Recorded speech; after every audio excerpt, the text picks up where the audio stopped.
How does a man begin the building of a house? He first secures a plan of the proposed edifice, and then proceeds to build according to the plan, scrupulously following it in every detail, beginning with the foundation. Should he neglect the beginning on a mathematical plan, his labor would be wasted, and his building, should it reach completion without tumbling to pieces, would be insecure and worthless. The same law holds good in any important work. The right beginning and first essential is a definite mental plan on which to build.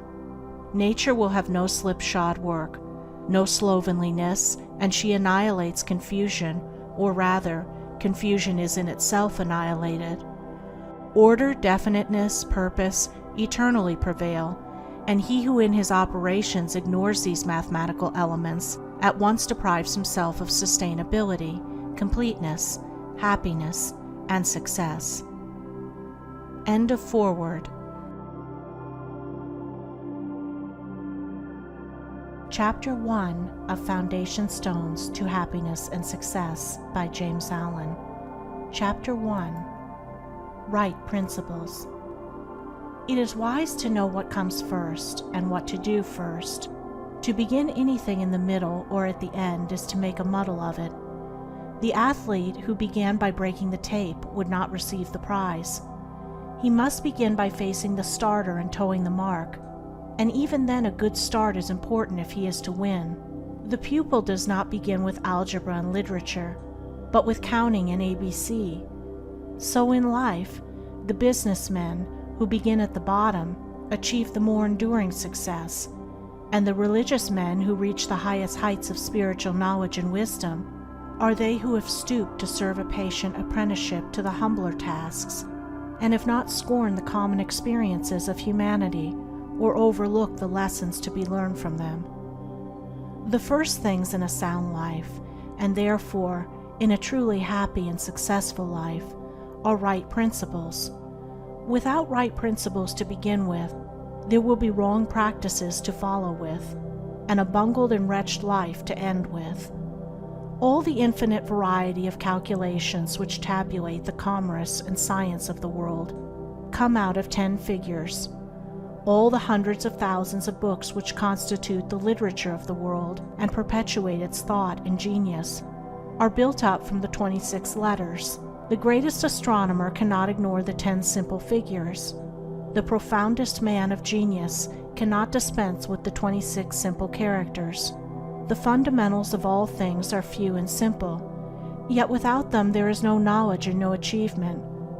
The fundamentals, the basic principles in life or true living, are also few and simple, and to learn them thoroughly and study how to apply them to all the details of life is to avoid confusion and to secure a substantial foundation for the orderly building up of an invincible character and a permanent success, and to succeed in comprehending those principles in their innumerable ramifications in the labyrinth of conduct is to become a master of life.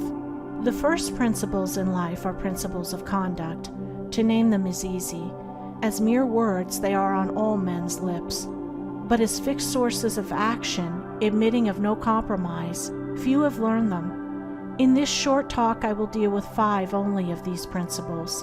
These 5 are amongst the simplest of the root principles of life, but they are also those that come nearest to the everyday life, for they touch the artisan, the businessman, the householder, the citizen at every point. No one of them can be dispensed with but at severe cost, and he who perfects himself in their application will rise superior to many of the troubles and failures of life, and will come into these springs and currents of thought which flow harmoniously toward the regions of enduring success. The first of these principles is duty. A much hackneyed word, I know, but it contains a rare jewel for him who will seek it by assiduous application. The principle of duty means strict adherence to one's own business, and just as strict non-interference in the business of others. The man who is continually instructing others, gratis, how to manage their affairs, is the one who most mismanages his own. Duty also means undivided attention to the matter in hand, intelligent concentration of the mind on the work to be done, It includes all that is meant by thoroughness, exactness, and efficiency.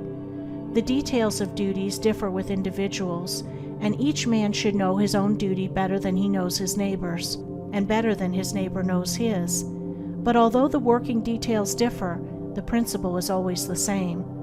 Who has mastered the demands of duty?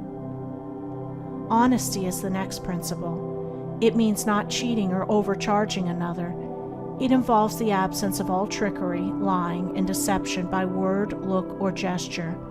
It includes sincerity, the saying what you mean, and the meaning what you say. It scorns cringing policy and shining compliment. It builds up good reputations, and good reputations build up good businesses, and bright joy accompanies well-earned success. Who has scaled the heights of honesty? Economy is the third principle. The conservation of one's financial resources is merely the vestibule leading towards the more spacious chambers of true economy. It means, as well, the husbanding of one's physical vitality and mental resources. It demands the conservation of energy by the avoidance of enervating self-indulgences and sensual habits. It holds for its followers strength, endurance, vigilance, and the capacity to achieve. It bestows great power on him who learns it well. Who has realized the supreme strength of economy? Liberality follows economy. It is not opposed to it. Only the man of economy can afford to be generous.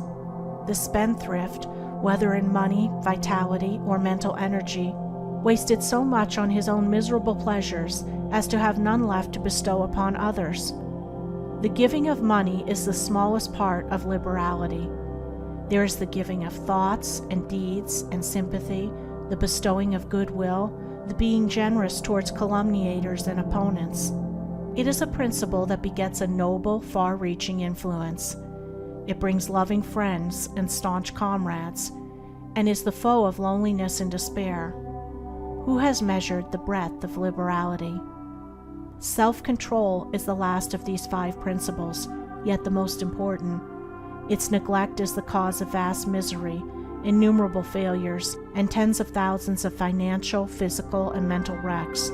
Show me the businessman who loses his temper with a customer over some trivial matter, and I will show you a man who, by that condition of mind, is doomed to failure. If all men practiced even the initial stages of self-control, anger, with its consuming and destroying fire, would be unknown.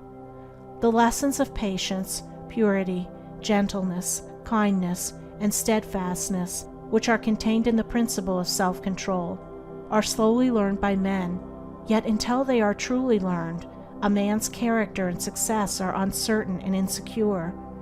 Where is the man who has perfected himself in self-control? Where he may be, he is a master indeed.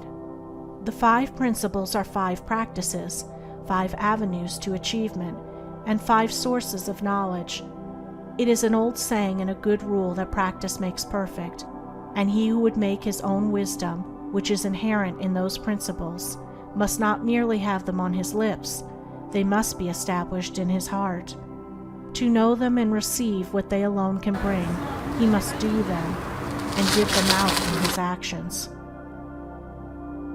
End of Chapter 1.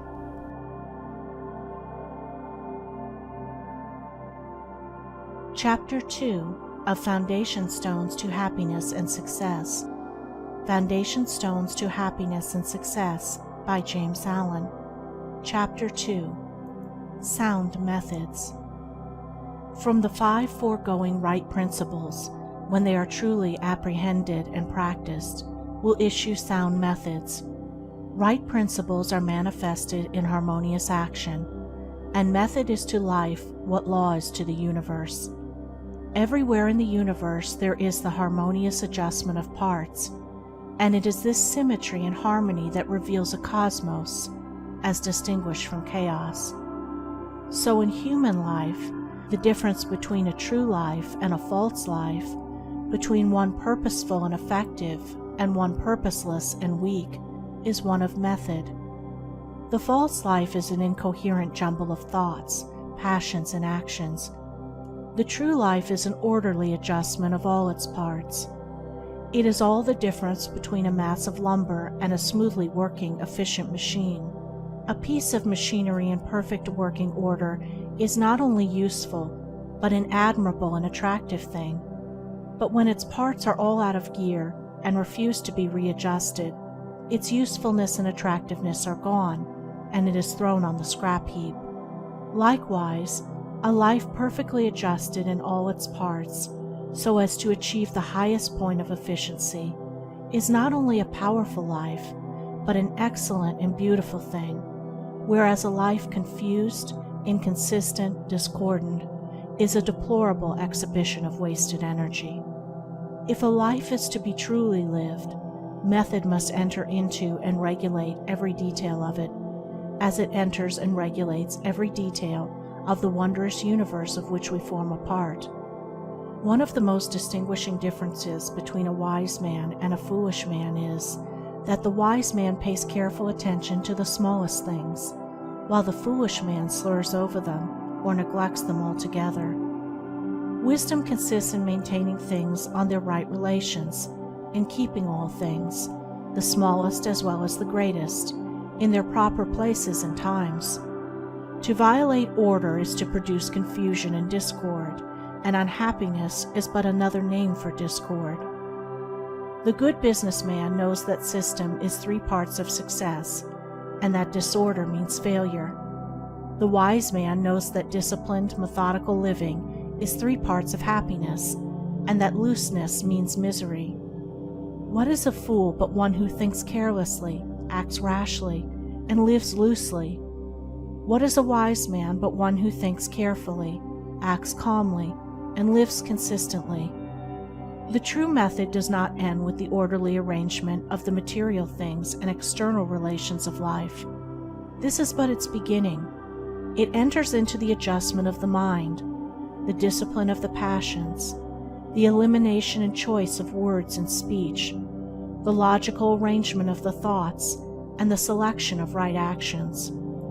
To achieve a life rendered sound, successful, and sweet by the pursuance of sound methods, one must begin not by neglect of the little everyday things, but by assiduous attention to them. Thus the hour of rising is important, and it's regularly significant, as are also the timing of retiring to rest, and the number of hours given to sleep. Between the regularity and irregularity of meals, and the care and carelessness in which they are eaten, is all the difference between good and bad digestion, with all that this applies, and an irritable or comfortable frame of mind, with its train of good or bad consequences. For attaching to these meal times and meal ways are matters of both physiological and psychological significance. The due division of hours for business and for play, not confusing the two. The orderly fitting in of all the details of one's business, times for solitude, for silent thought and for effective action, for eating and for abstinence. All these things must have their lawful place in the life of whose daily round is to proceed with the minimum degree of friction, who is to get the most usefulness, influence, and joy out of life. But all this is but the beginning of that comprehensive method which embraces the whole life and being. When this smooth order and logical consistency is extended to the words and actions, to the thoughts and desires, then wisdom emerges from folly, and out of weakness comes power sublime. When a man so orders his mind as to produce a beautiful working harmony between all its parts, then he reaches the highest wisdom, the highest efficiency, the highest happiness. But this is the end, and he who would reach the end must begin at the beginning. He must systematize and render logical and smooth the smallest details of his life, proceeding step by step toward the finished accomplishment. But each step will yield its own particular measure of strength and gladness. To sum it up, method produces that smoothness which goes with strength and efficiency. Discipline is method applied to the mind. It produces that calmness which goes with power and happiness. Method is working by rule. Discipline is living by rule. But working and living are not separate. They are but two aspects of character, of life. Therefore, be orderly in work, be accurate in speech, be logical in thought. Between these and slovenliness, inaccuracy and confusion, is the difference between success and failure, music and discord, happiness and misery. The adoption of sound methods of working, acting, thinking, in a word, of living, is the surest and safest foundation for sound health, sound success, sound peace of mind. The foundation of unsound methods will be found to be unstable, and to yield fear and unrest even when it appears to succeed, and when its time of failure comes, it is grievous indeed. End of chapter 2.